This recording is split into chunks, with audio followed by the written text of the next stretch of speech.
Olá, todos bem?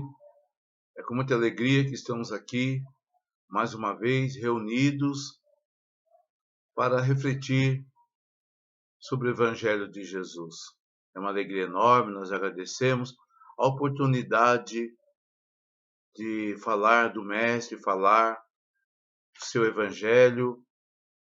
E de antemão já convidamos todos a conhecer as redes sociais do Grupo Assistencial Espírita Frei Anselmo, visitando aí o seu site, o Facebook, o Instagram, YouTube, enfim, todas as mídias relacionadas ao Grupo Assistencial Frei Anselmo. Sabemos da importância e da relevância dessa atitude e é mais um ato de caridade para com todas as casas espíritas, para que possam crescer, para que possam prestar esse serviço para toda a humanidade. E nós iniciamos, como sempre, com uma prece, rogando ao Mestre Jesus que nos abençoe, que nos envolva em luz, paz, que possamos ser instrumentos adequados na transmissão dos ensinamentos que o Mestre tão bem vivenciou. Que Jesus abençoe. Cumprimentamos também a toda a equipe espiritual dessa casa, a diretoria espiritual da casa, todas as fraternidades que operam no Grupo Assistencial Espírita Frei Anselmo, mas também todo o número enorme de colaboradores, fiéis, fidedignos, que fazem com que as coisas aconteçam nessa casa, que fazem com que o Grupo Assistencial Espírita Frei Anselmo possa cumprir com seus objetivos, com seu planejamento. Que Jesus abençoe a todos. Que Jesus abençoe a todos nós. Que Jesus faça presente em nossas casas. E hoje, o tema para a nossa reflexão está lá no livro Caminho, Verdade e Vida, psicografado pelo nosso querido médium Francisco Cândido Xavier, editado pelo seu mentor, seu e nosso, mentor espiritual, Emmanuel. E a mensagem que vai servir de referência é a mensagem número 43, que tem como título Consultas. Então já fica aí a dica, quem quiser fazer uma releitura, é sempre interessante, fique muito à vontade. Então nós vamos ler a mensagem e depois nós vamos fazer algumas considerações, algumas reflexões acerca dessa mensagem. Então, logo na epígrafe dessa mensagem, Emmanuel nos traz o capítulo 8, versículo 5 do Evangelho de João, que diz assim, onde traz a seguinte fala de Jesus: e na lei nos mandou Moisés que tais mulheres sejam apedrejadas. Tu, pois, que dizes?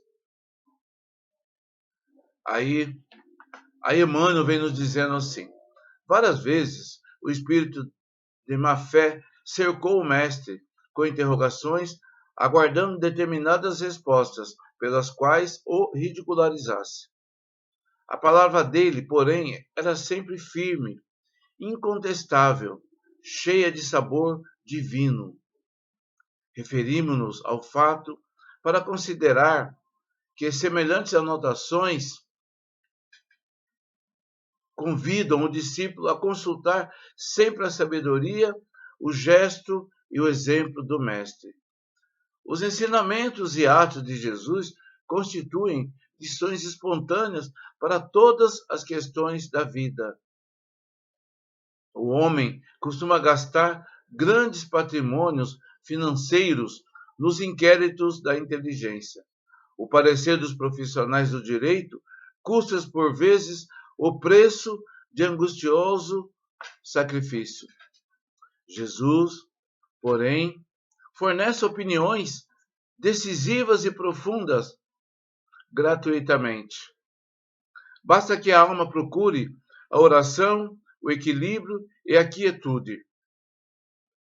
O Mestre falar-lhe-á na boa nova da redenção, frequentemente, Surgem casos inesperados, problemas de solução difícil.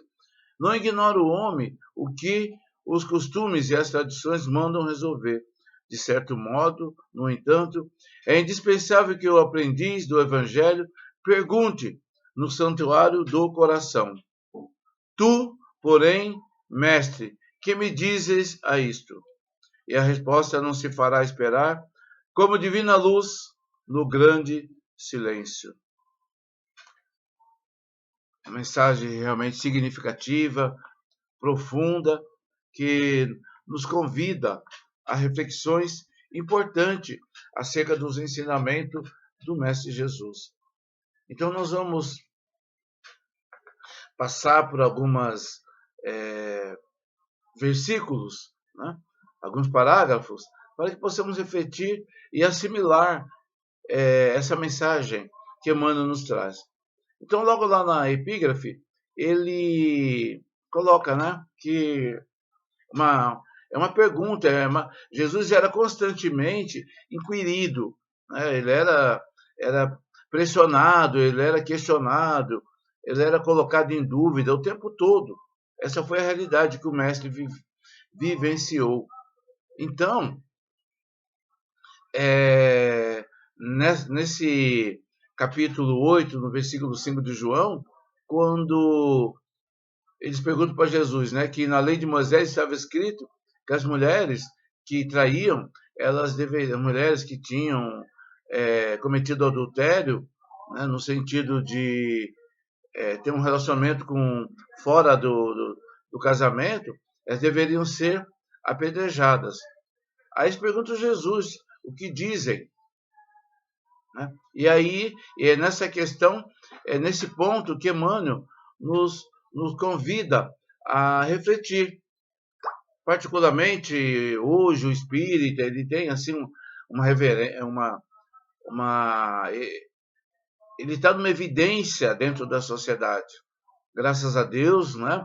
E dentro da lei do progresso era previsto que o espiritismo chegaria a um ponto que seria realmente a doutrina e os ensinamentos seriam uma referência para toda a sociedade. E esse momento chegou. E quem representa o espiritismo, senão os espíritas? Então, o praticante, o seguidor, aquele que adota a doutrina espírita como roteiro, como base para suas atitudes, para a sua conduta, para as suas ações no seu cotidiano, na vida, conscientes do significado, né, desse comportamento, dessas atitudes para a sua evolução, o quanto que isso vai fazer a diferença quando ele retornar para o mundo espiritual. Então ele tem essa consciência da sua responsabilidade enquanto espírita. Aí Emmanuel vem nos dizendo assim, já no primeiro parágrafo ele diz assim: várias vezes o espírito de má fé cercou o mestre com interrogações, aguardando determinadas respostas pelas quais o ridicularizasse. Então, quando eles faziam essas perguntas, esses questionamentos ao mestre, ele esperava que o mestre, de alguma forma, se contradizesse.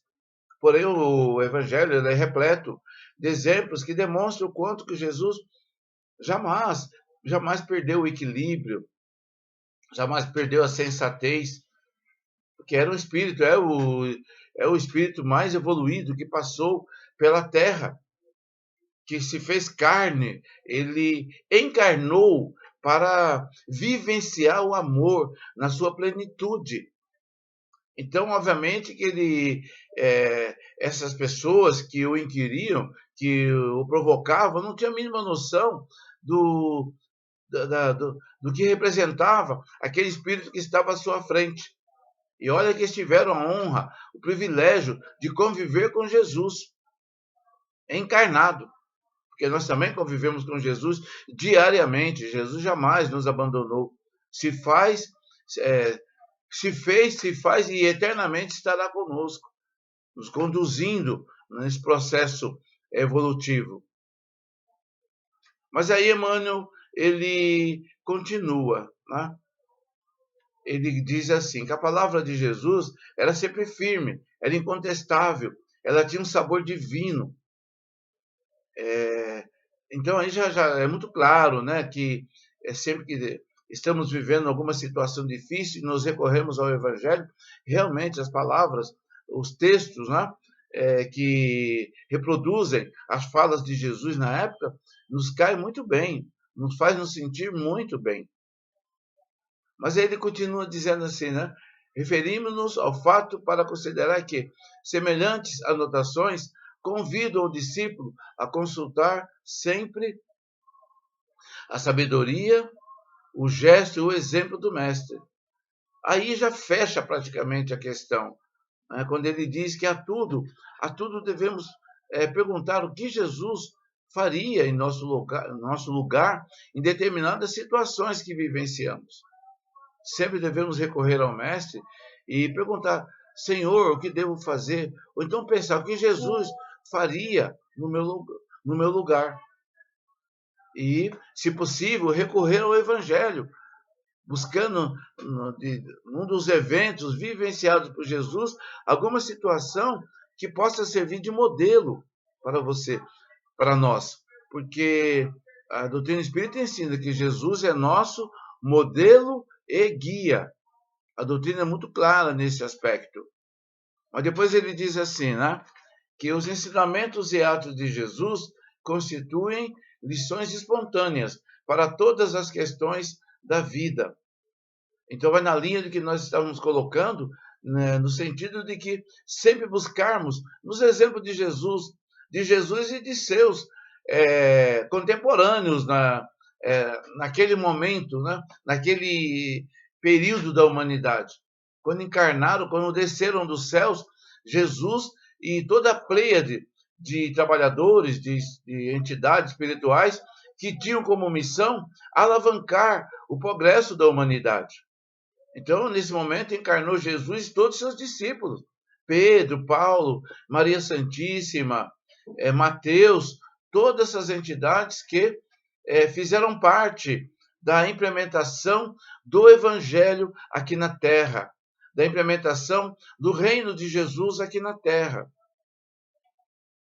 E hoje a doutrina, quando nos informa que, quando nos apresenta as fases, os períodos evolutivos da Terra, e nos mostra que nós já passamos pelo período primitivo, estamos no período de provas e expiações, mas já estamos em processo de passagem para o mundo de regeneração. Um período que, para que tenhamos a oportunidade de acompanhar a Terra nesse processo, há necessidade dessa grande transformação, dessa transição moral de cada indivíduo que habita esse plano de vida nesse exato momento.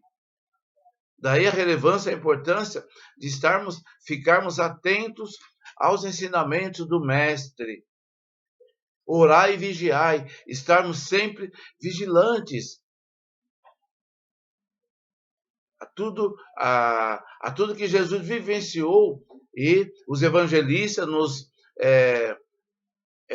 eternizaram quando materializaram em forma de escrita todos esses ensinamentos, nos proporcionando a oportunidade de revisitar constantemente e sempre que tivermos a necessidade de uma orientação. Então, o Evangelho está aí, ele presta este serviço para a humanidade, então precisamos realmente estarmos conectados com tudo que Jesus nos trouxe, nos deixou de ensinamentos. É dessa forma que nós estaremos preparados para enfrentar as situações, muitas vezes desafiadoras, que surgem, e jamais perdermos a suavidade, a sobriedade, a mansuetude, a singeleza no trato com nossos irmãos, que muitas vezes, a exemplo desses espíritos que interrogavam o mestre, que não tinham noção ainda de quem era Jesus, quando não muitos de nós também já estávamos na Terra nesse período, numa condição, com certeza, de inferioridade, numa condição ainda de muito atraso evolutivo. Mas Jesus sempre foi muito claro quando dizia que das ovelhas que o Pai me confiou, nenhuma se perderá. Mas Emmanuel continua quando ele diz assim: o homem costuma gastar grandes patrimônios financeiros nos inquéritos da inteligência. O parecer do discípulo do direito custa, por vezes, o preço de angustioso sacrifício. Então, o que ele nos diz aqui? Que muitas vezes nós procuramos o conselho de um advogado, de um psicólogo, né? De um engenheiro. Óbvio, é extremamente importante, relevante, né? Cada questão, né, no seu lugar adequado. Mas o exemplo que ele nos diz que tem situações, tem momentos da nossa vida que nós devemos nos recorrer ao alto, ter a humildade de entender que estamos precisando da ajuda espiritual, sem jamais deixar de procurar, quando necessário, a ajuda médica, do profissional do direito, do profissional da psicologia, ou qualquer que seja a situação. Mas talvez antes de qualquer situação, nós consultarmos o mestre por intermédio da oração, por intermédio da meditação, da reflexão, da introspecção, né? Quando nós nos damos o direito de parar um pouco, nos silenciar internamente e nos recorrer, buscar o auxílio do alto, tão necessário, tão relevante para a nossa vida. E Emmanuel diz assim: Jesus, porém, fornece opiniões decisivas e profundas gratuitamente. Basta que a alma procure a oração, o equilíbrio e a quietude. Ah, que lindo isso, né, gente? Quando ele fala que Jesus fornece opiniões decisivas e profundas gratuitamente. E, na maioria das vezes, esquecemos disso. Estamos vivendo as tribulações do mundo, do dia a dia. Nesse exato momento, estamos passando por de grandes desafios. A humanidade, o Brasil, a nossa cidade, o nosso bairro, estão acontecendo situações difíceis de toda a ordem. Situações que inevitavelmente nos levam a questionamento do porquê de mundo, porquê a humanidade, porquê pessoas estão passando por tanto sofrimento, tantas dores. Mas Jesus, no seu evangelho, é muito claro, e a doutrina vem complementando, e no seu papel de cristianismo redivivo, ela vem também fortalecendo, né, e deixando muito claro que vivemos no mundo, nesse momento, estamos ainda no mundo de provas e expiações. Então, todas essas situações estão previstas. E nunca esquecer de que Deus está no controle de tudo. Deus está no controle. Não cai uma folha de uma árvore sem a permissão de Deus. Então, aí onde nos convida a prática da fé. A fé em Deus, a fé nos seus desígnios. Ninguém recebe um fardo sem que não esteja adequado, que não tenha um peso de acordo com a sua capacidade. Então, cada qual, onde quer que esteja nesse planeta, qualquer que seja a situação que esteja passando, de violência, de conflito, de doença, enfim, qualquer que seja a situação, é a prova, é a expiação que aquele espírito necessita para o seu crescimento, para a sua evolução. Nem sempre é fácil compreender essa circunstância, mas é lei de causa e efeito. Nada acontece sem a permissão do alto. Mas aí Emmanuel complementa dizendo assim: basta que a alma procure a oração, o equilíbrio e a quietude. Então tem momentos na vida que o melhor remédio é o silêncio, é a prece, é a introspecção, é nos silenciarmos, porque nesse silêncio que nós estaremos nos conectando com o alto, com Jesus e com seus emissários, nos conectando com o nosso mentor amigo, esse irmão espiritual que nos acompanha desde antes. E muitas vezes nos esquecemos de nos recorrer a esse irmão,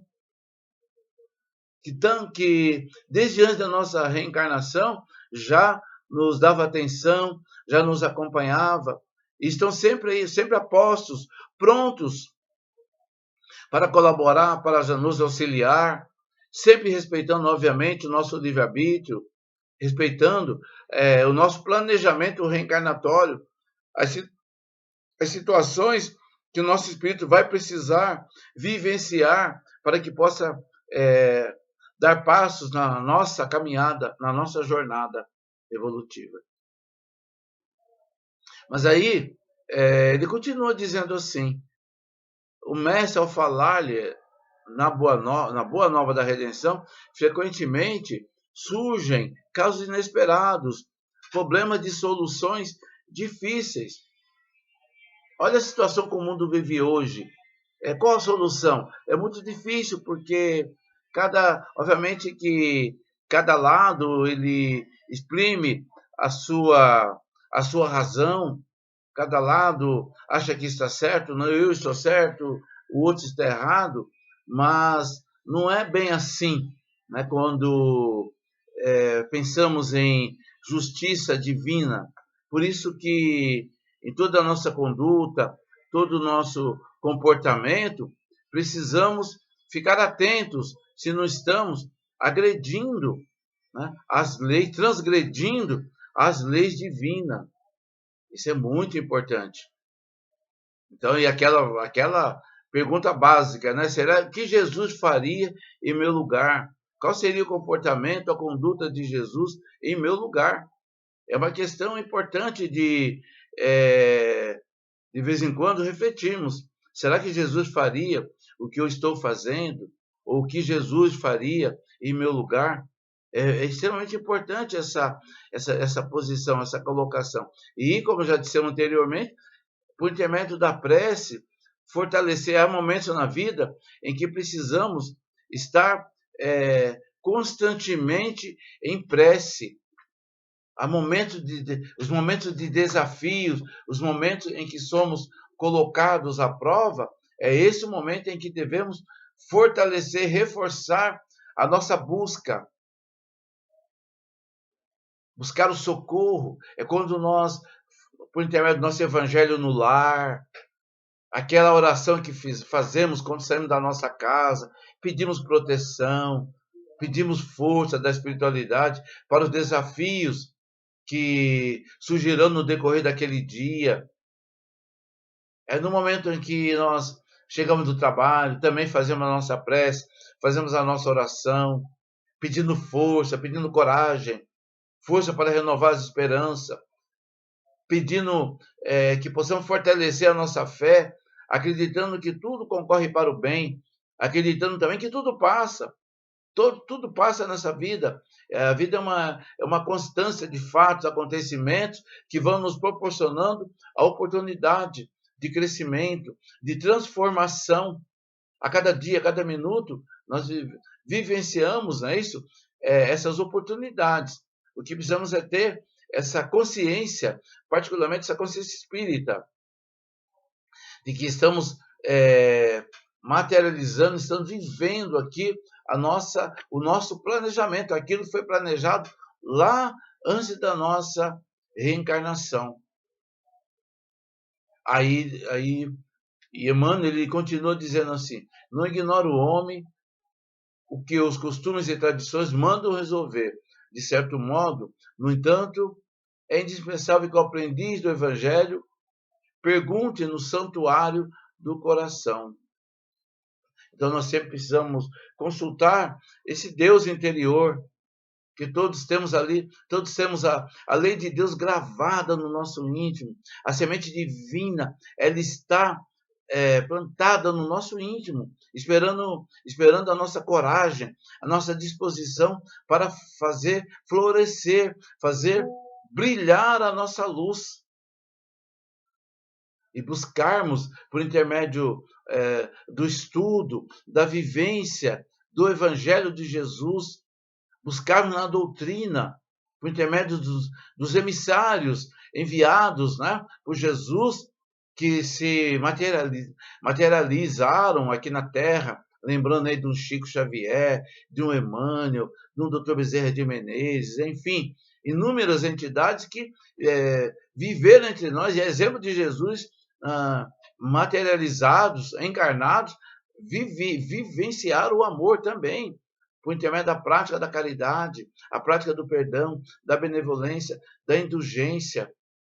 Então, são inúmeros exemplos, né, no decorrer da epopeia da humanidade que ficaram e estão aí registrados para que possamos consultá-los, para que possamos buscar nesses exemplos, né, modelo, exemplo para nossas atitudes, para o nosso comportamento. Tá? E ele finaliza dizendo assim: tu, porém, mestre, que me dizem disto, a isto? A pergunta que foi feita para Jesus. E a resposta não se fará esperar, como divina luz no grande silêncio. Então, quando nos recolhemos e recorremos a Jesus nos momentos de desafio em nossa vida, é ali que nós vamos encontrar a resposta. É no Evangelho, é no estudo, na vivência, na prática do Evangelho que nós vamos encontrar a resposta, vamos encontrar os subsídios que precisamos para o fortalecimento da nossa fé, para a renovação da nossa esperança. Que possamos jamais nos afastar do Mestre, de seus ensinamentos, jamais nos afastar dos seus emissários, todas essas entidades que nos protegem nas casas espíritas, no grupo assistencial Frei Anselmo, as entidades que operam ali, operam em todo local onde se reúnem para falar de Jesus. E que possamos também transformar a nossa casa num ponto de luz por intermédio da prática do Evangelho, da prática do bem. Que Jesus nos fortaleça, que Jesus se faça presente em nossas vidas, que possamos disseminar, divulgar essa casa, as suas mídias, que possamos compartilhar com as pessoas, para que as pessoas possam ter esses momentos de silêncio, esses momentos de busca do Evangelho. Muita paz a todos, que Jesus abençoe e ilumine a todos.